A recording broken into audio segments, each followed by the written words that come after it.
Break के बाद एक बार फिर से आपका स्वागत है। आगे बढ़ेंगे और बात करेंगे भाजपा की। आपको बता दें कि सिंदरी से बीजेपी विधायक फूलचंद मंडल का टिकट कटने से नाराज समर्थक सांसद पीएम सिंह के आवास पहुंचे और जमकर हंगामा करते हुए कहा कि पार्टी सिंदरी विधानसभा क्षेत्र के टिकट पर फिर से पुनर्विचार करे और इसके साथ ही सांसद से इस प्रस्ताव को आलाकमान तक पहुंचाने की अपील की।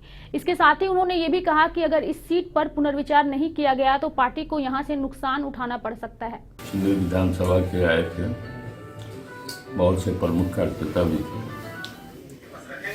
उन्होंने टिकट के संबंध में कुछ बातें रखी है। मैंने समझाया है कि पार्टी आलाकमान का यह निर्णय है और सबको सुविधा करना चाहिए।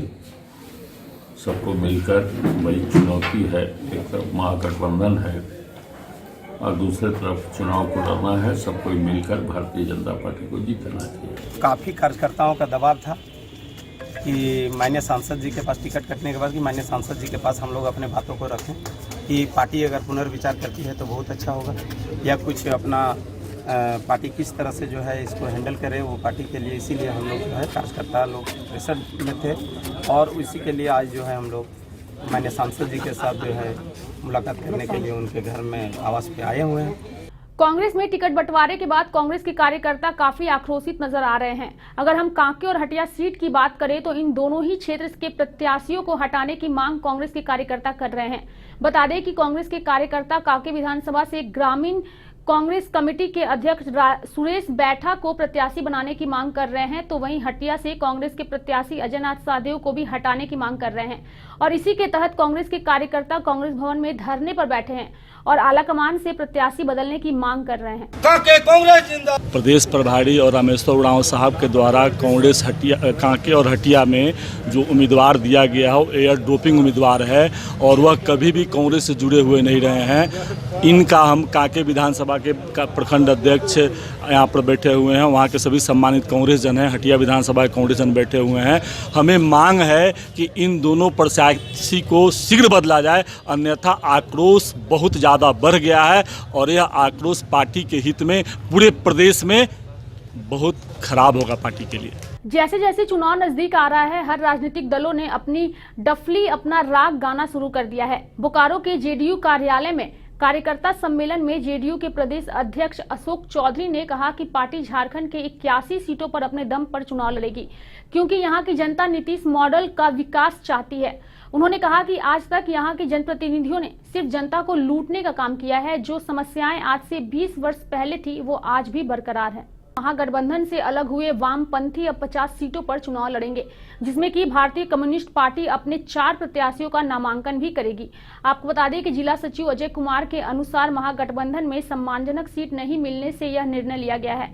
आपको बता दें कि वाम दल का मकसद है भाजपा को हराना और ऐसे में वामपंथी कम्युनिस्ट पार्टी जिन सीटों पर मजबूत है वहां अपने प्रत्याशियों को उतारेगी।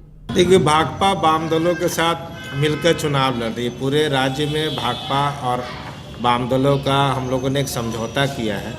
महागठबंधन हम भी चाहते हैं कि भाजपा हारे। महागठबंधन की रूपरेखा हेमंत सोरेन और जेएमएम का जिम्मेवारी था और कांग्रेस की जिम्मेवारी थी कि छोटे दलों को सब साथ लेकर चले।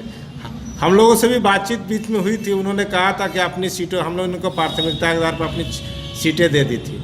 तो गठबंधन के हम भी पक्षधर थे भाजपा को हराने के लिए, लेकिन जब गठबंधन में एक सम्मानजनक समझौता नहीं होगा, सम्मानजनक सीटें कम्युनिस्ट पार्टी को नहीं दी जाएगी, तो कम्युनिस्ट पार्टी स्वतंत्र है। अपने वाम दलों के साथ मिलकर हम लोग लगभग 50 सीटों पर चुनाव लड़ने की तैयारी कर रहे हैं। देवघर के सारठ में चोरों का आतंक बढ़ता जा रहा है और पुलिस बस खाना पूर्ति करती नजर आ रही है। चोरों के आतंक से आम लोगों में भय का माहौल है। आपको बता दें कि स्थानीय निवासी प्रधानमंत्री आवास का 40,000 रुपए स्टेट बैंक ऑफ इंडिया से निकासी कर सारठ स्थित सुनिधि हाईवेयर दुकान में कुछ सामान लेने के लिए पहुंचा ही था कि अज्ञात चोरों ने मोटरसाइकिल के डिक्की में रखा 40,000 रुपए डिक्की तोड़कर चोरी कर फरार हो गए।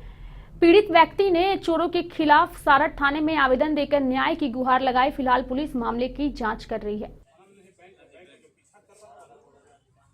ये आवास योजना वाला था पैसा, तो वही निकाले पैसा 40,000 रुपया।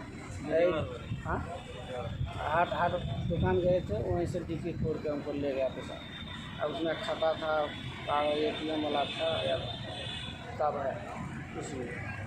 आगे बढ़ेंगे। राजधानी रांची के जिला स्कूल में झारखंड शिक्षा परियोजना परिषद रांची के तत्वाधान में राज्य स्तरीय अंतर विद्यालय कला उत्सव 2019 का आयोजन किया गया। यह कार्यक्रम 13 से 14 नवंबर तक चलेगा। कार्यक्रम के अंतर्गत एकल संगीत वादन, एकल गायन, एकल नृत्य, एकल चित्रकला जैसे प्रतियोगिता शामिल है। वहीं इस कार्यक्रम का उद्देश्य बच्चों को पढ़ाई के साथ साथ छिपी प्रतिभा को निखारना है। इस कला उत्सव में झारखंड के सभी जिलों के 152 बच्चे शामिल हुए। इसके साथ ही यहां से चयनित बच्चे राष्ट्रीय स्तर पर भेजे जाएंगे।